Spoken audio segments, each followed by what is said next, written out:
Why can't they just leave us alone? Oh my goodness. So one thing I can't help but notice is that the only time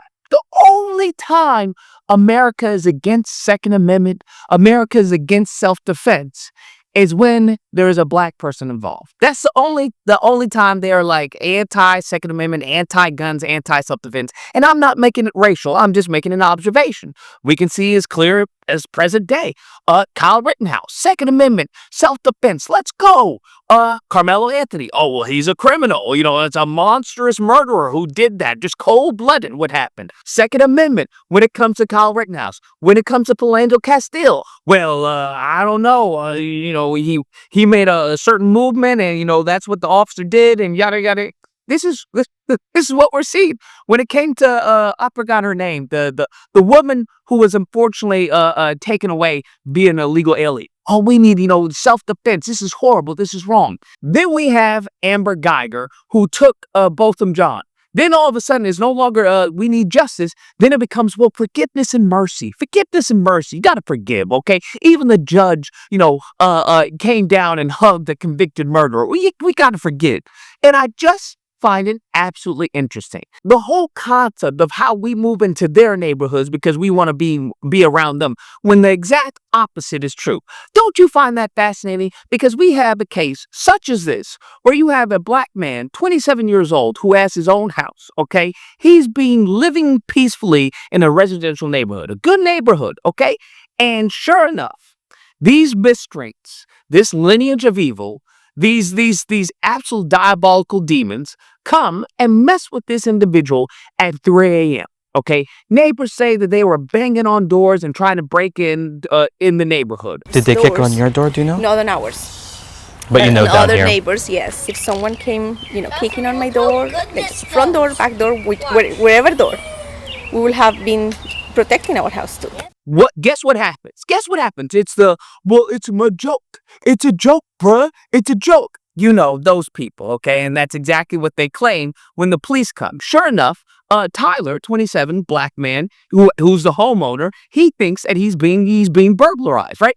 At 3 a.m. I'm sorry, you banged on my door multiple times in the back door, just so we're clear, just so we have some context. This wasn't the front door, okay? This was the back door. So that means they had to somehow get into his property, get into his backyard, bang on his door, okay, at 3 a.m. Now, anyone with an IQ above room temperature would obviously think that there's some type of home invasion, that someone was trying to break and enter their house and cause them harm at 3 a.m. So sure enough, he comes out and guns blazing, and he pops one of the little brats. And sure enough, one of the little brats go to the afterlife. Probably hell, I don't know. Come on now, dog. Come on, man. Now, guess who they blame in this scenario? You already know. In America, we have a black man, we have a white teen. Okay, because that's who the teens were that were doing this. We already know. I'm not making it racial. I'm just making an observation. Based off the observation of previous incidents revolving a black man and a little white teen, okay, we already know how America is going to view this. Black man wrong. This is the caveman Neanderthal mindset. Black man bad, white man good. That's how they view it. That's how they view things. Sure enough, they charge the homeowner, the black man, who wasn't doing anything, minding his own business. They charge him with murder, bruh. Arrested for second-degree murder, malicious wounding, and firearms charges. Tyler Chase Butler faced a judge this morning. The 27-year-old is ordered to stay in jail without bond after he was accused of shooting and killing 18-year-old Massaponack High senior Michael Boswell. That's exactly what they did.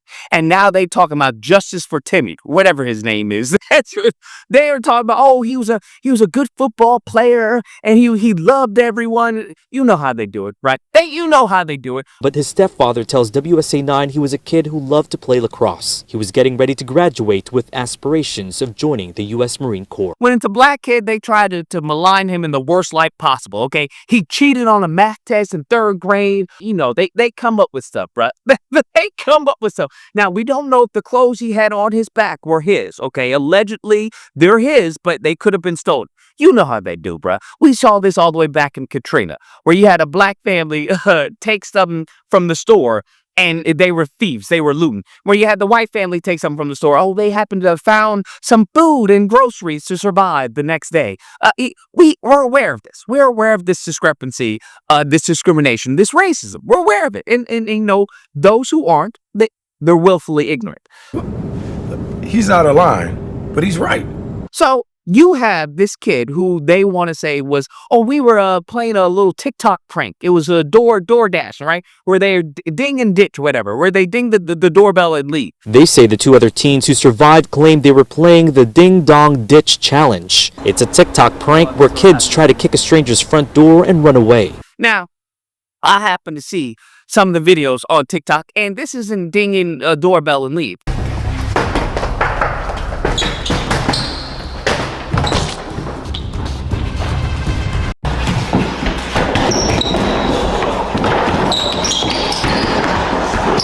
Because how do you get shot? Let's think about this.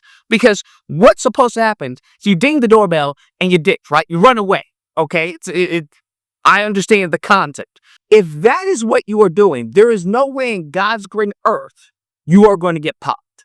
There's no way. It's literally impossible. Because by the time the person even understands what's going on and opens the door, you're halfway down the block, right? That's what's supposed to happen. So you're going to have to explain to me how a group of y'all were still on the property. Mind you, what they were doing is what some would assume would be breaking and entering, okay, because you're in the backyard of someone's property, banging on their doors, because that's what the neighbors said. They were banging on the doors, and they alleged the call was because they thought that these fools were breaking into the house. That's what the call was for the police to come out. Just so we're clear. So if someone else it believes that these miscreants are vandalizing a home and trying to break into the home, what do you think the homeowner is thinking? What do you think the homeowner is thinking? This is clearly, justified in his actions. But sure enough, the kids were saying, "Oh, we were just playing a game. We were just playing a game. We didn't know. It was just a game. It was just a day. It was just a joke. It was just a joke." Right? They always do that when consequences come at their door. Always. We see this time and time again. They want to get away with consequences because they don't know anything about consequences. They don't know anything about accountability. When I talk about the lineage of evil, they have never faced accountability. Never, ever. So when accountability for their actions, for their behavior comes their way, they're confused. They believe that's only for black people. That's for them, bro. Why is the police coming here? You go arrest the criminal. They're the ones. They're the bad guys. This is where this concept, the Karen mindset, this is where the whole white privilege stems from. It's just due to history of this country and how they've been treated and how they've been coddled by the U.S., whether it's the Supreme Court, whether it's district courts, whether it's local community policing, the local communities. This is how their mind has been conditioned. That, hey, I'm always right. I'm innocent. They're the bad guy. They're the criminal.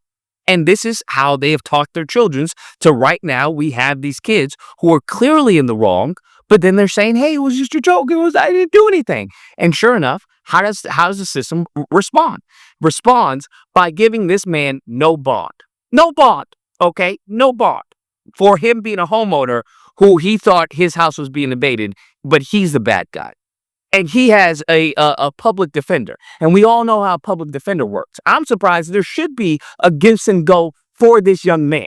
That's what should happen. If somebody starts it up, let me know. I'll update the video and post the link, okay? But that's what should be happening. A public defender, he's not going to do anything for him, okay? That's why Carmelo and Anthony, they got Monies to get an attorney so they can have a competent defense when it comes to the court. This is unfair. This is unfair, but this is how it works. And I would argue, to go conspiracy route, I would argue they're doing this to get his property. That's what I would argue, because they've done this before. This is the ruse that they've used before to try and claim property if they can't use eminent domain. They're like, oh, there's no one here. Well, he can't pay the taxes, and they just take it. That's how that works. So these demons always have a back door. Okay, they always have some way or shape or form to get around to what they want to get, what their ultimate goal is. And that is to kill, steal, and destroy. That's what scripture says. But I think this story is absolutely just emblematic of how the country views, race relations, we'll say. All right. And I'm not making it racial. I'm just making an observation based off the country's practices with certain groups of people. Anyways, guys, that's the video. Let me know what you guys think. Whether I believe looks like this was totally unjustified, okay? I don't know what's wrong with him. Maybe he has low impulse control, okay? That's why he did this to that poor little innocent white kid. Or I can believe, I find it interesting that the impulse control happens to befall the homeowner at 27 years old who is minding his own business, but not the little miscreant white kid who was banging on people's doors at 3 a.m. in their backyard. I don't know what to tell you. Nevertheless, if you happen to disagree, you know where to find me. Thursday through Saturday, there'll be number on screen. You call in and we duke it out. Otherwise, hope you guys enjoyed the video. If you did, please feel free to like, share, comment. Let me know what you guys think about this. Am I off? I could be off. Or am I, I'm right on the nose, okay? And subscribe. And that fucks up. Till next time, guys, be amazing. Meantime, friends of Michael Bosworth held a vigil for him last night with the message, Justice for Mikey.